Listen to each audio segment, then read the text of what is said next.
Je reviens à l'action de notre escadrille au printemps 1918. Nous avions quitté le plateau de Malzeville, qui, en raison de sa proximité relative du front, était devenu l'objectif privilégié des bombardiers ennemis, et avons utilisé d'autres terrains. Nous le leur rendions bien de notre côté, et dès que le temps le permettait, nous allions arroser de nos bombes le terrain d'aviation allemand de Frascati, au sud de Metz. Pendant ces déplacements, nous eûmes l'occasion d'opérer pendant quelque temps en liaison avec un groupe anglais de bombardement de nuit, sur le terrain d'Auchay. Ce groupe était équipé de gros bimoteurs, Handley Page, que nous regardions avec envie, car ces avions avaient un grand rayon d'action et permettaient à nos alliés d'aller bombarder Cologne. Nos amis anglais avaient également un grand sens du confort. Nous avions été reçus dans leur club ambulant. Il n'y a pas d'autre mot.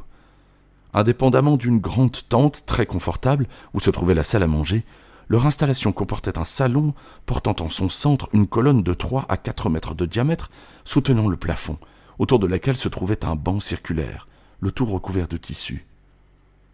Sur ce terrain eut lieu un accident qui a coûté la vie à un de nos camarades jeunes pilotes, victime de son inexpérience. Je me trouvais dans mon hangar lorsque j'entends qu'un avion s'apprêtait à décoller, alors que le moteur ne tournait pas rond. Je me précipitai à l'extérieur, espérant que le pilote n'insisterait pas. Il n'en fut rien. L'appareil parvint néanmoins à s'envoler, et malheureusement, circonstance aggravante, le terrain se terminait par une pente très inclinée, créant un vent ascendant facilitant l'envol. Notre jeune camarade ne se rendit pas compte que la montée avait été facilitée par ce courant d'air. L'avion fit une montée en chandelle, et dès que cessa l'action du vent ascendant, il retomba lourdement vers le sol, causant la mort de l'équipage. J'eus le plaisir sur le terrain, d'épied, de retrouver mon ancien moniteur du camp d'Avord, Étienne Lafay. Il avait fourni un énorme travail en école, formant des centaines de pilotes, ce qui lui avait valu la médaille militaire suivie de la Légion d'honneur. Mais il n'avait pas voulu finir la guerre à l'arrière, et avait demandé à être affecté à une escadrille de bombardement de nuit, où il se distingua en effectuant de très nombreuses expéditions. Après-guerre, Lafay partit pour le Brésil avec une mission militaire française, contribua à organiser l'aviation militaire de ce pays, battit des records avec des avions transformés par lui. Il a laissé là-bas le souvenir d'un grand aviateur. Autre souvenir d'épier, un des dangers de notre matériel, alors insuffisamment au point.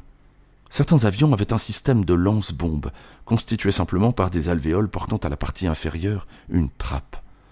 Les bombes reposaient sur cette trappe dont l'observateur commandait l'ouverture.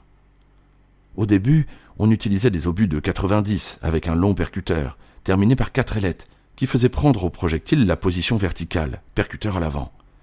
Par la suite, il avait été mis au point des bombes d'un grand effet brisant. L'explosif proprement dit était constitué par un mélange de peroxyde d'azote et de nitrobenzine. Ces deux composants se trouvaient dans 2 réservoirs séparés par un opercule, de sorte que la bombe n'était pas dangereuse tant que le mélange n'était pas fait. Quelques instants avant d'exécuter le bombardement, l'observateur manœuvrant une clé spéciale, libérant un dispositif crevant l'opercule, l'explosif était alors formé.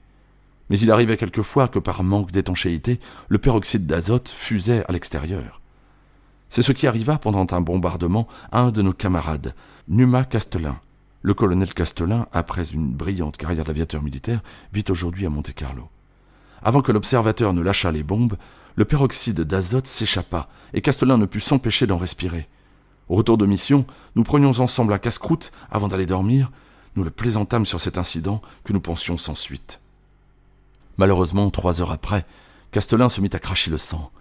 Transporté à l'hôpital de Vaucouleurs, on le jugea perdu par hémorragie pulmonaire, et la médaille militaire lui fut aussitôt accordée et remise sur ce qu'on pensait être son lit de mort. Mais heureusement, il en réchappa. Si je me souviens de tout cela, c'est qu'on ne trouvait pas de médaille militaire, et qu'on me demanda de donner la mienne pour cette cérémonie. Bien entendu, Castelin l'a gardée, et je ne me souviens pas si c'est lui ou moi qui a racheté une autre médaille pour la remplacer. Un autre exemple pour montrer que les dangers de l'aviation de bombardement provenaient quelquefois de notre matériel. Une certaine nuit de septembre 1917, un équipage ne rentra pas de mission. Le pilote était nouvellement arrivé à l'escadrille, caporal Brevet, l'observateur, un jeune sous-officier caron de la carrière, dont la famille connaissait particulièrement notre chef, le lieutenant de Langlade. Je me souviens être sorti cette nuit-là, L'activité anti-aérienne était faible, et l'on pensa cependant que nos camarades avaient été atteints par un obus ennemi. Une boule de feu, certainement l'explosion de cet avion, ayant été observée par un de nos équipages. L'avion de nos camarades avait emporté cette nuit-là des obus de 90, dont le percuteur était en principe immobilisé par une sorte d'épingle de sûreté. Une petite hélice, actionnée par le vent de la chute de l'obus, devait libérer le percuteur pendant la chute du projectile. Or, quelques jours plus tard, j'examinais ces obus stockés à l'armurerie avec le sergent Hamelin, chargé de ce service. Je fis remarquer à Hamelin, quand les obus sont soumis au courant d'air produit par la vitesse de l'avion, cette épingle de sûreté n'est qu'un trompe-l'œil. Elle n'empêche pas l'hélice de tourner et de libérer le percuteur.